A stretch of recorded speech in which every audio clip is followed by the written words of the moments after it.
Мынау ауыр екен. Мүмкін теннисті көремін.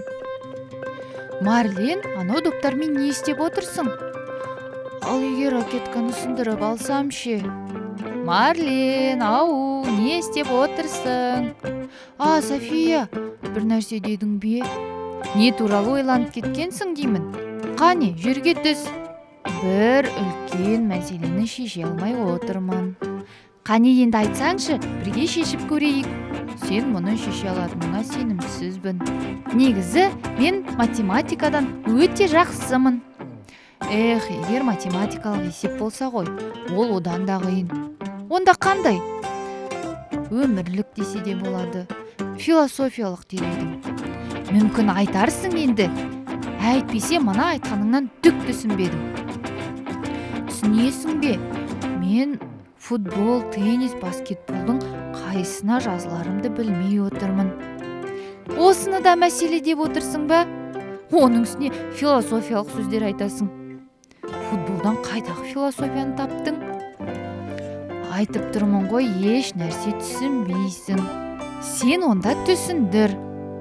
Мысалы қара, егер мен футболға баратын болсам, ол жерде үлкен алаң бар. Жүгіремін, және де қарсыластарыммен соқтығысатын боламын. Ал мен аяғымды немесе қолымды сындырып алсам ше? Онда тенниске бар. Ол жерде ойыншылардың арасында үлкен арақашықтық бар. Жарайды. Ал тенниске бардық деп көрейік. Ол жерде кез келген кезде ракетканың торы жыртылып кетуі мүмкін ғой. Немесе доп көзге түсіп, соқыр болып қалуы мүмкін. Түсінікті. Ал баскетбол ше? Ал ол жерде доп өте ауыр. Егер басыма тиетін болса, миым шайқалады ғой. Көрдің бе, қандай үлкен мәселе. Ал егер үйде отыратын болсаң, өрт шығуы мүмкін. Немесе ұрылар түсуі мүмкін. Ал мектепке баратын болсаң, автобус басып кетуі мүмкін. Негізі, көшеге шығатын болсаң, басыңа метеорит құлауы мүмкін. Сонда бұл өмірге неге келгенсің? Өмір сүру сондай қауіпті ғой. София, не туралы айтып кеттің? Ал сен ше? Сен мына спорттың біреуімен де айналысып көрген жоқсың. Кез келген жерден мәселе тауып қойдың. Ондай қарқынмен сен ешқашан таңдау жасай алмайсың. Осылай қаласың. Сен солай ойлайсың ба? Сенің ойыңша солай ма? Философ мырза, жетеді. Жүріңіз менімен бірге.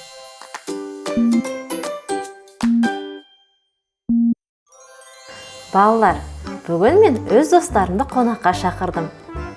Енді мен өзімнің жасаған тамақтарымды санын білмей жатырмын. Бірге санауға көмектесіңдерші. Мен дұрыс қойдым ба? Әлде аз ба? Кәне балалар, мен неше досын шақырдым екен? Маған неше адам қонаққа келеді екен? Бірге есептеп көрейік. Бірінші мен дәмді пицца пісірдім. Кәне, мен неше бөлікке бөлдім екен? Бірге санайықшы. 1, 2, 3, 4, 5, 6, 7, 8, 9, 10. Мен бір пиццаны 10 бөлікке бөліппін. Жақсы, ал балмұздақ менде нешеу? Санаймыз.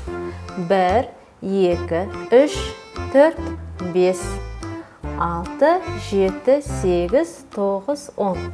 Неше балмұздақ бар екен? 10. Жақсы.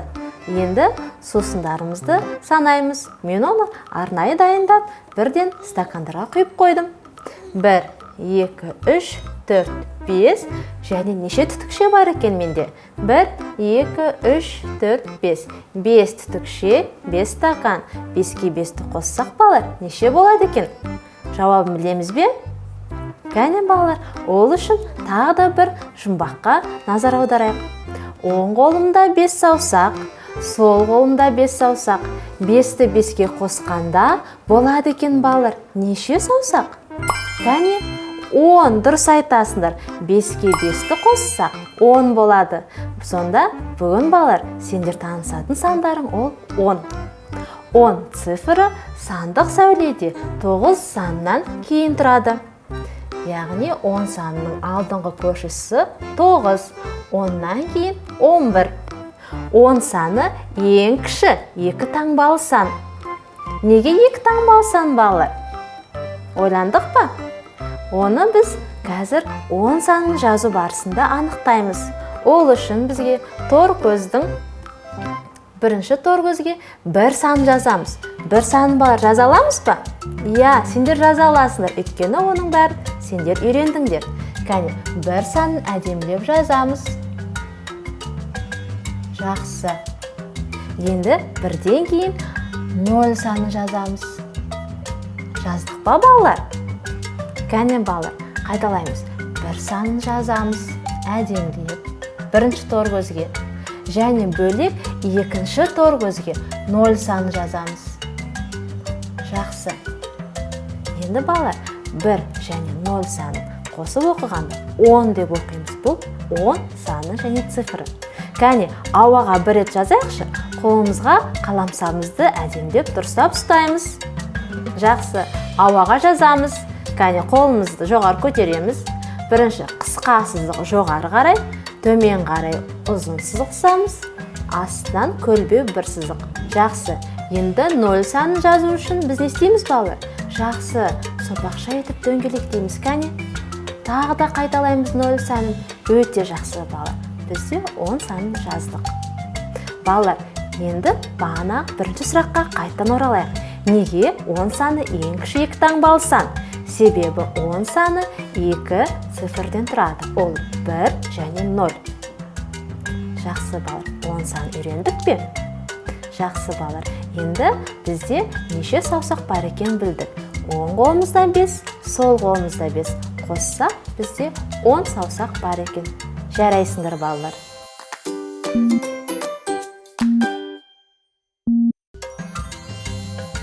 Міне, Марлен, баскетболды ойнадық, теннисті ойнадық. Енді футбол қалды. Қане, қақпаға тұр. Жүрөйді, бара жатырмын. Мә, допты қағып ал. Міне. Жоқ, доп басқа жаққа кетті. Қазір осы голды саламын. Жоқ, сала алмайсың. Міне, көрдің бе? Жарайсың, Марлен. Сен нағыз спортшысың. Мұнаның барлығын ойнап көргеніміз жақсы болды. Бәрі тамаша болды. Енді мен қайда баратынды білемін. Соны айтамын. Енді қайда баратын болып шештің? Мен футболды жақсы көреді екенмін. Жарайсың. Міне, біз сенің философиялық тапсырмаңды шештік. Иә, енді математикалық тапсырмаларды шешсек болады. Бұл маған ұнап тұр. Қара, ана жерде 3 футбол, 5 теннис және 2 баскетбол да жатыр. Олардың әр қайсысы 10 болу үшін қанша доптан қосуымыз керек? Мысалы, футбол добы 10 болу үшін үшеуіне қосуымыз керек 7 доп. 7 қосу 3 тең болады 10. 5 теннис добына 5 допты қосу керек, сонда 10 болады. Ал баскетбол добы 10 болу үшін 2-ге 8-ді қосуымыз керек. 2 қосу 8 тең болады 10. Сен математиканы да керемет шығарады екенсің. Жарайсың. Достар, кез келген жерде күштеріңізді сынап көріңіздер. Сабақта, оқуда, спортта, өнерде, ғылымда. Өздеріңіздің сүйікті істеріңізді табатындарыңызға мен сенімдімін.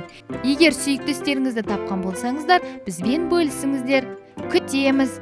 Сау болыңыздар.